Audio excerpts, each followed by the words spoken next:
Nous sommes en France, dans le diocèse d'Autun, à Blanneau. Nous sommes le jour de Pâques, 31 mars 1331, à la première heure. Le père Hugues de la Baume, vicaire de la paroisse, célèbre la première messe. À cette époque, pour recevoir la communion, les fidèles s'approchaient de la table de communion et s'agenouillaient les uns à côté des autres. Deux servants d'autel se mettaient de part et d'autre de la table de communion et soulevaient une longue toile de lin, laissant les mains des communions sous la toile. Et le prêtre distribuait la communion. Ce jour-là, deux hommes servaient en plus des enfants de chœur, Thomas Caillot et Guyot Besson. Vers la fin du mouvement de communion, une femme, Jaquette, veuve Regnault des Fours, s'approche pour recevoir la Sainte Hostie. Mais lorsque le prêtre lui donne la communion dans la bouche, une parcelle de l'hostie tombe sur la table de communion. Le prêtre était déjà retourné à l'autel et s'approchait du tabernacle pour ranger le ciboire.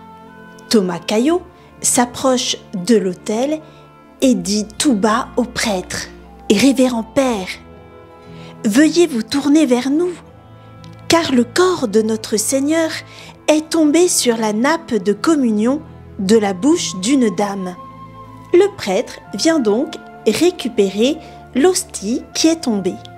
Mais là, il voit une tache de sang de la taille de l'hostie qui était tombée. L'hostie était dissoute dans le sang. Le prêtre porte donc la nappe à la sacristie et essaie de laver la partie tachée de sang.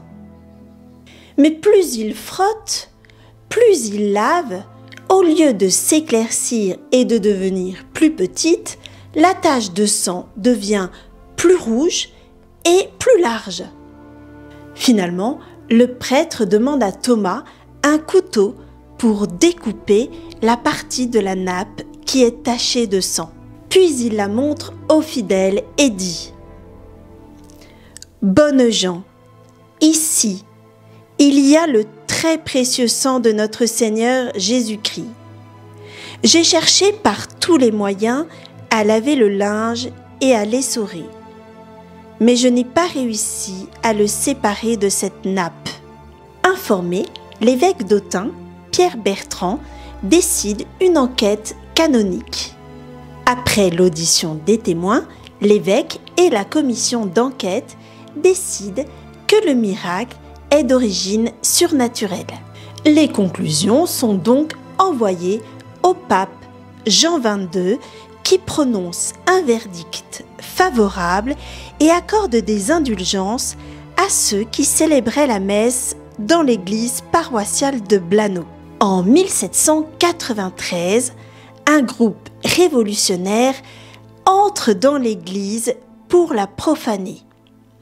Ils ouvrent le tabernacle et voient un tissu placé dans un cristal. Ils le regardent mais décident que cet objet n'a aucune valeur et le jettent. Après la profanation de l'église, un paroissien, Dominique Cortet, prend la relique chez lui pour la garder en sécurité. Après la Révolution, de nombreuses personnes furent interrogées sur l'authenticité du tissu.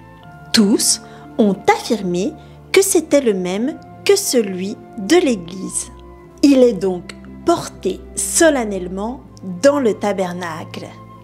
Chaque année, le lundi de Pâques, à la Pentecôte ou à la Fête-Dieu, le tissu, dans son écrin de cristal, est exposé à la vénération des fidèles ou porté en procession. Que le sang de Jésus vienne marquer nos âmes de manière indélébile, comme le sang sur le tissu de notre histoire, que rien ne puisse retirer le sang de Jésus de nos âmes. Aujourd'hui, en guise de méditation, Au vu de l'urgence de ce que vit notre pays, nous vous invitons à écouter l'appel urgent de Monseigneur Ray sur la constitutionnalisation de l'IVG et nous vous invitons à le relayer au maximum dans tous vos réseaux. Comme prière, nous vous invitons à prier votre chapelet et à jeûner pour cette intention. Lundi, les parlementaires, députés et sénateurs vont se réunir à Versailles pour décider d'inscrire dans la Constitution la liberté garantie de la femme d'avoir recours à l'interruption volontaire de grossesse. Le droit à l'avortement va être coulé dans le marbre, va devenir un principe de droit et d'interprétation du droit. Face à cette décision très importante, j'entendais ce matin dans l'office des lectures résonner cette parole tirée du livre de l'Exode au chapitre 22. « Tu ne suivras pas une majorité qui veut le mal. Ne tue pas la vie de l'innocent. » Cette inscription met en cause la liberté de conscience du personnel soignant qui doit être fidèle au serment d'Hippocrate « Tu ne tueras pas ». Cette inscription aussi met en cause la liberté d'expression. Il y aura un risque de pénalisation lorsqu'on parlera de défense de la vie, du respect de la vie humaine. Mais aussi, fondamentalement, cette disposition nouvelle constitue une dérive éthique, une déshumanisation. La qualité morale d'une société est jugée à partir de sa capacité de défendre les plus fragiles, de ceux qui sont sans défense.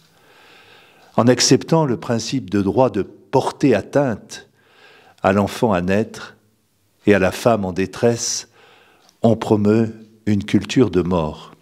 Pour reprendre l'expression du pape François, une culture de déchets. C'est une dérive eugéniste, une déshumanisation qui met en cause les bases même de notre société, son humanité. J'invite donc tous les parlementaires, dans un surcroît de conscience, face à une disposition qui touche et remet en cause le principe de l'interdiction de tuer. Je les invite à une prise de responsabilité morale, éthique, anthropologique.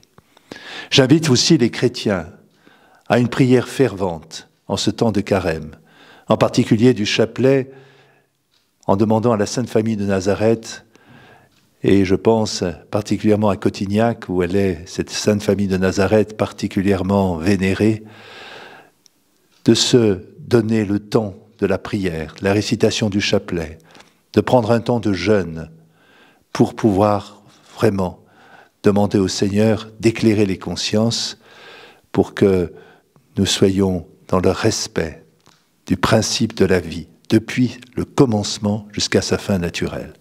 Il en va, je dirais, de l'avenir de notre société, de son humanité.